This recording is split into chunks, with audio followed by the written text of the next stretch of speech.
Hello दोस्तों, नमस्कार। मैं हूं ब्रजेन, आप सभी का चिरपरिचित दोस्त। दोस्तों, मैं आज चर्चा करने जा रहा हूं परिषदीय प्राथमिक विद्यालयों में सहायक अध्यापक के रिक्त पदों पर नियुक्ति संबंध में जो शिक्षक भर्ती परीक्षा की विषय वस्तु जारी की गई है, उसका मैं विश्लेषण करूंगा।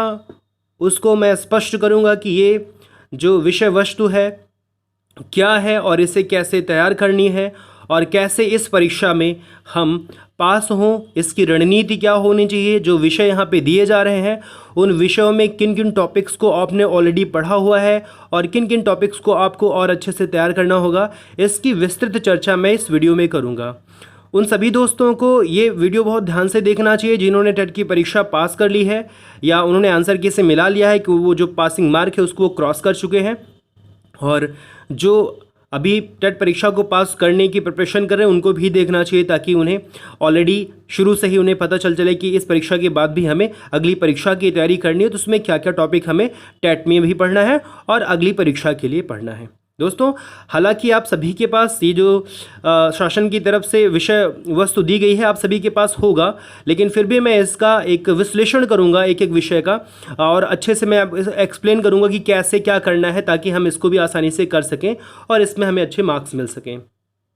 दोस्तों, जैसा कि आपने देखा होगा, आपके सामने दिख भी रहा है, आपने इसका PDF में पढ़ा भी होगा कि परीक्षा का समय 2.5 घंटे है और पूर्णांक 150 है, यानी 150 नंबर का ये आपका पेपर होने वाला है। और ये आप देख पा रहे हैं कि प्रश्नों के प्रकार के बारे में लिखा है कि अति लघु उत्तरीय प्रश्न होंगे जिसमें आपको 20 शब्दों में आंसर देना होगा इसके अकॉर्डिंग, और लघु उत्तरीय प्रश्न है अधिकतम सीमा 40 शब्द है। निबंध 1000 शब्द पूर्व निर्धारित प्रपत्र पर, ये कह रहे हैं कि इस तरह की ये तो आपका होगा कि कैसे हमें आंसर लिखना है। दोस्तों, जो कठिनाई स्तर मतलब किस लेवल का, लोग पूछ रहे हैं किस लेवल का ये पेपर होगा, तो इसमें जो लेवल रखा है किस लेवल के प्रश्न आएंगे, तो DLED पाठ्यक्रम जो अभी चल रहा है वो रहेगा, जिसको पहले BTC कहा जाता था, वो पाठ्यक्रम शामिल किया जाएगा, उस पाठ्यक्रम का लेवल रहेगा। इसके साथ साथ इंटरमीडिएट स्तर विज्ञान और गणित को छोड़ करके, यानी विज्ञान और गणित विषय को छोड़ करके जो बाकी विषय हैं आपके, जैसे हिंदी हो गया, आपका अंग्रेजी हो गया, सामाजिक विज्ञान हो गया, इन सभी का जो लेवल होगा वो इंटरमीडिएट होगा। विज्ञान और गणित DLED पाठ्यक्रम के अनुसार जो विज्ञान और गणित का क्वेश्चन होगा वो DLED यानी कि जो BTC है उस पाठ्यक्रम के अनुरूप इसमें प्रश्न पूछे जाएंगे। दोस्तों, देख पा रहे हैं कि सबसे पहले नंबर पे हिंदी को शामिल किया गया। हिंदी में व्याकरण केवल लिखा, एक शब्द व्याकरण लिख दिया है। व्याकरण में पूरी व्याकरण की जो विषय वस्तु है सब कुछ समाहित है, जिसमें संज्ञा, सर्वनाम, क्रिया, विशेषण, अव्यय ये तो आते ही हैं, उपसर्ग, प्रत्यय, वर्णमाला, संधि, समास, रस, छंद, अलंकार, यानी कि कोई भी चीज़ जो व्याकरण के अंतर्गत होती है वो इसमें शामिल किया गया है। अपठित, गद्यांश, पद्यांश इन्होंने दिया नहीं, सिर्फ अपठित दे दिया। अपठित में गद्यांश भी हो सकता है, पद्यांश भी हो सकता है, जैसा कि आपके अभी इस टेट परीक्षा में आपने देखा कि अपठित एक गद्यांश दिया गया था जिसको पढ़ के हमें प्रश्नों का आंसर देना होता है। और प्राथमिक स्तर पर हिंदी शिक्षण की विधियां, कौशल, जो प्राथमिक स्तर का जो शिक्षण है हिंदी विषय का, उसकी शिक्षण विधियां और उसकी कुशलताएं आपको प्रश्न के रूप में मिलेंगी। और लेखन कौशल, लेखन कौशल में क्या हो सकता है, पत्र लेखन हो सकता है, निबंध लेखन हो सकता है। तो इस तरह का हिंदी का पूरा पेपर डिज़ाइन किया गया है, सिलेबस इस तरह से तैयार किया गया है। तो देख पा रहे हैं कि इसमें जब व्याकरण को शब्द को शामिल कर दिया तो व्याकरण के अलावा फिर हिंदी में कि साहित्य की बात करिए तो साहित्य का जिक्र यहाँ पे नहीं किया। तो हिंदी साहित्य के जिक्र को आप ये मान के चलिए कि इस सिलेबस के अकॉर्डिंग हिंदी साहित्य के इतिहास को, उसकी रचनाओं को यहाँ पे शामिल नहीं किया गया है, ऐसा आप कह सकते हैं इस पाठ्यक्रम के अनुसार। दोस्तों, नंबर 2 पे अंग्रेजी विषय है। अंग्रेजी विषय में ग्रामर, अब यहाँ पे भी एक शब्द केवल ग्रामर कह दिया, इसमें ये नहीं कहा कि आपका प्रीपोजिशन आएगा, कंजक्शन आएगा, नाउन, प्रोनाउन, यानी कि ग्रामर के अंतर्गत जितनी भी चीज़ें आती हैं वो सब आएंगी इसमें। तो ग्रामर हो गया आपका। कॉम्प्रिहेंशन यानी कि जो अपठित अनसीन पैसेज जिसको आप कहते हो, जस्ट लाइक हिंदी में। इंग्लिश टीचिंग मेथड्स, जैसे यहाँ हिंदी शिक्षण विधियाँ थी वैसे इंग्लिश टीचिंग मेथड्स है। एंड टेंस की बात कर रहे हैं ग्रामर के अकॉर्डिंग, ग्रामर से हट के भी टेंस को इन्होंने एक टॉपिक हाईलाइट किया कि ग्रामर में तो ग्रामर आएगा, टेंस भी, यहाँ पे टेंस को वरीयता दी जाएगी। राइटिंग स्किल सेम ठीक भाई, राइटिंग स्किल में हम क्या करते हैं, ऐसे लिखते हैं, लेटर राइटिंग, तो यहाँ भी वही चीज़ है लैंग्वेज में। अब गणित की जब बात की जाए दोस्तों, गणित में क्या है, गणित शिक्षण की विधियाँ, भाई गणित के शिक्षण की विधियाँ कैसी हैं, क्या है, ये थियोरेटिकल होगा। अंकीय क्षमता, गणितीय संक्रियाएं, जोड़ घटाना गुणा भाग, ये दशमलव, जान ही रहे हैं, स्थानीय मान, भिन्न, साधारण भिन्न, ब्याज, चक्रवृद्धि ब्याज, साधारण ब्याज, लाभ हानि, प्रतिशतता, क्षेत्रफल, त्रिभुज का क्षेत्रफल, आयत का क्षेत्रफल, वृत्त का क्षेत्रफल, इस तरह से औसत, आयतन जैसे घनाभ का आयतन, घन का आयतन, शंकु का आयतन, बेलन का आयतन, गोला का आयतन, ये सारे आयतन, 3D फिगर्स, अनुपात, सर्वसमीकाएं, सामान्य ज्यामिति में आपका त्रिभुज हो गया, रेखा हो गया, कोण हो गया और इनकी संक्रियाएं, सामान्य सांख्यिकी भी आएगी आपकी। तो गणित को भी ओवरऑल इन्होंने शामिल किया, देखा जाए तो पूरी तरह से गणित को भी इन्होंने पूरा ले लिया है, बस टॉपिक का नाम दे दिया है, तो ये भी एक विस्तृत हो जाएगा।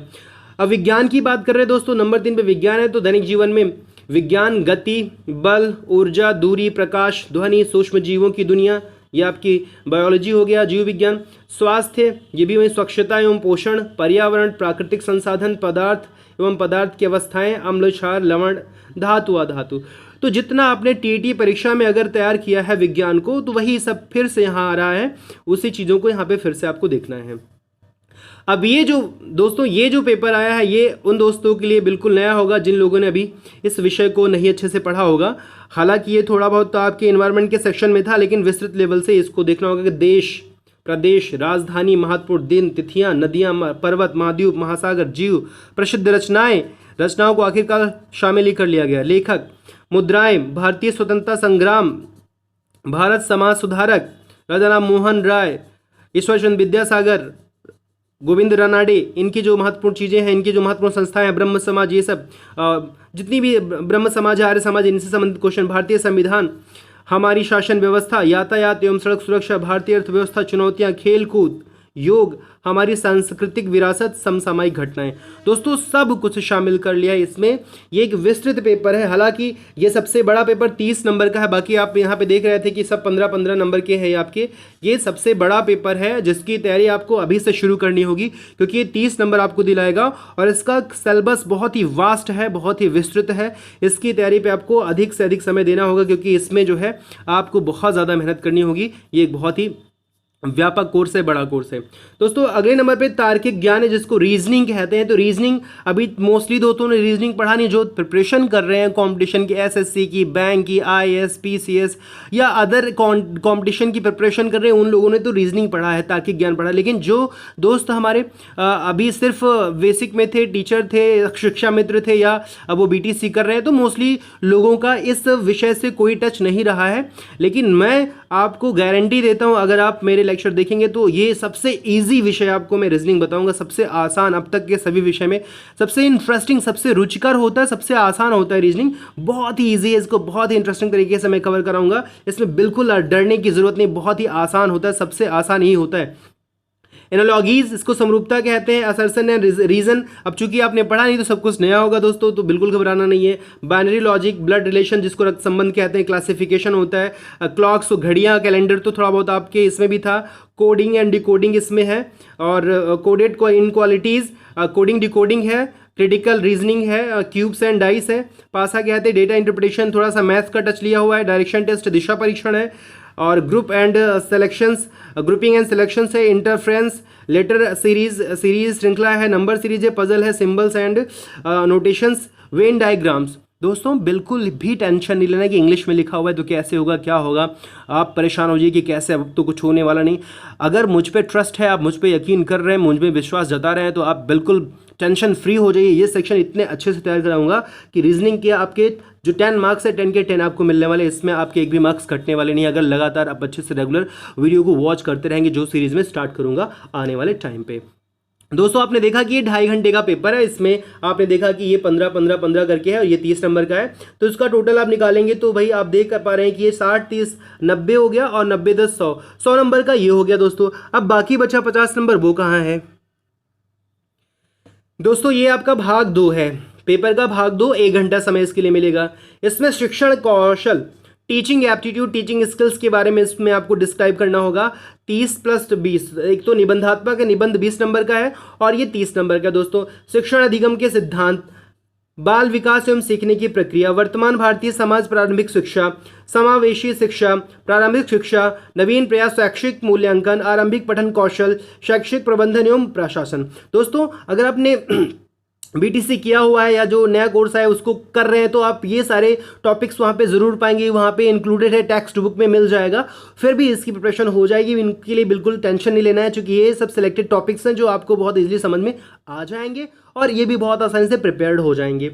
नंबर 2 पे निबंध जो समसामयिक मुद्दे पे होगा, यानी किसी करंट मुद्दे पे निबंध हो सकता है, जो सामाजिक हो सकता है, सांस्कृतिक, पर्यावरण, राजनैतिक विषय, शैक्षिक परिदृश्य में बच्चे, अभिभावक, शिक्षक, विद्यालय, समुदाय संबंधित मुद्दे। मतलब जो निबंध होगा 20 नंबर का, ये किसी ऐसे करंट मुद्दे से होगा जो समाज से रिलेटेड हो या संस्कृति से रिलेटेड हो या पर्यावरण या राजनीतिक विषय, मतलब कि जो हमारे देश में कोई करंट और बहुत ही हाईलाइटेड मुद्दा हो उससे संबंधित 20 नंबर का निबंध होगा। जैसे मान लीजिए पूछ लेता है कि ग्लोबल वार्मिंग, वैश्विक तापमान, तो ग्लोबल वार्मिंग एक बहुत ही हमेशा के लिए एक एवरग्रीन टॉपिक रहा है निबंध के लिए, ये आ सकता है। या फिर जनसंख्या नियंत्रण या फिर प्रदूषण नियंत्रण, तो ये सब कैसे टॉपिक हैं, ये बहुत ही करंट या करंट क्या कह लीजिए, ये हमेशा एवरग्रीन टॉपिक्स में आते हैं, ये हमेशा से हमारे समाज की समस्या या हमारे देश के लिए चैलेंजिंग विषय रहे हैं। तो इनके लिए कोई भी निबंध आपसे पूछा जाएगा, और निबंध लिखने की शैली, निबंध लिखने की कला क्या है, कैसे, वो सब चीज़ में बहुत ही डिटेल में आपको बताऊंगा, और आपको बिल्कुल टेंशन नहीं लेना है। अगर आपने हिम्मत दिखाई है, आप टेट की परीक्षा पास कर चुके हैं, तो इसके लिए अभी से 2 दिन बाद आपके जब लेक्चर सीरीज स्टार्ट होंगे तो बिल्कुल आप इसको प्रिपेयर करने के लिए तैयार हो जाइए, और घबराने की ज़रूरत नहीं है। Don't fear, just I am there. बिल्कुल डरना नहीं है। अगर मुझ में ट्रस्ट है तो आप यकीन मानिए आप इस परीक्षा को भी उसी सम्मान के साथ पास करेंगे जिस सम्मान से आपने इस परीक्षा को पास किया है। और वो दोस्त जो टेट की परीक्षा नहीं पास कर पाए जाने अनजाने, उनको भी मैं मैसेज दे रहा हूँ दोस्तों, आप बिल्कुल टेंशन ना लीजिए, आप मेरे साथ बने रहिएगा। इस बार की जो भी परीक्षा होने वाली है उसके लिए अभी से मैं आपको मोटिवेट कर रहा हूँ कि आप प्रिपरेशन को अपनी ढीला मत करिएगा, अपनी पढ़ाई को सरेंडर मत करिएगा, अपने माइंड को आप नेगेटिव ख्यालों में मत उलझाइएगा। आपके अंदर पोटेंशियल है, आपके अंदर क्षमता है, आप कर सकते हैं, ऐसा मेरा विश्वास है, और आप मुझे यकीन है आप मेरे विश्वास को तोड़ेंगे नहीं, और आप भी इस परीक्षा को पास करके, और इस परीक्षा दोनों परीक्षा के लेक्चर आप एक साथ भी देख सकते हैं जो दोस्त पास नहीं कर चुके, क्योंकि ये आगे आने वाला है तो ये उसी से काफ़ी हद तक रिलेटेड भी है। तो बहुत टफ एग्जाम नहीं है, बिल्कुल आराम से रिलैक्स्ड मूड से अगर आप प्रिपरेशन करते जाएंगे तो बिना किसी बाधा के, बिना किसी प्रॉब्लम के आप आसानी से इसको क्रॉस कर पाएंगे, और आप अपनी मंजिल को हासिल करेंगे, और आप सफलतम की श्रेणी में आ जाएंगे। यही मेरा प्रयास है, यही मेरा उद्देश्य है। दोस्तों, ये था आज का जो एक सिलेबस था, उसका एनालिसिस मैंने किया, कैसे क्या आना है और क्या नहीं आना है, और मुझे उम्मीद है कि आपने देखा कि बहुत इजी है और इसको आप आसानी से कर पाएंगे, और उसमें मुझे आप शामिल करेंगे, मैं आपकी हेल्प करूं, ऐसा आप ज़रूर मुझे मौका देना चाहेंगे, ये मुझे पूरी उम्मीद है। दोस्तों, वीडियो को सभी दोस्तों से शेयर ज़रूर करिए, और अपने सभी दोस्तों को बताएं कि हम अब नए प्रिपरेशन की ओर चल रहे हैं, तो उनको भी शामिल करें, और अपने इस दोस्त को लगातार अपने पाठ्यक्रम से जोड़े रखिए। मुझे भी खुशी होती है आपकी हेल्प करके और आपको एक कदम आगे बढ़ा करके। दोस्तों, दिवाली की फिर से बहुत सारी शुभकामनाएं आप सभी दोस्तों की। दिवाली बहुत ही खुशियों भरी हो, बहुत ही ज़्यादा एंजॉयफुल हो, आप बहुत ही प्रकाशवान दिवाली मनाएं आपकी ज़िंदगी में, और आपके पूरे परिवार में खुशियाँ ही खुशियाँ रहें, और आप ज्ञान रूपी प्रकाश है, और जो भी है उससे आप अपने परिवार को, अपने आप को प्रकाशमयी बनाएं। यही मेरी शुभकामना है, यही मेरी कामना है। दोस्तों, मिलते हैं कुछ समय बाद, तब तक आपको बहुत सारी शुभकामनाएं, बहुत सारी बधाइयाँ दीपावली की। Thank you so much. जय हिंद, जय भारत।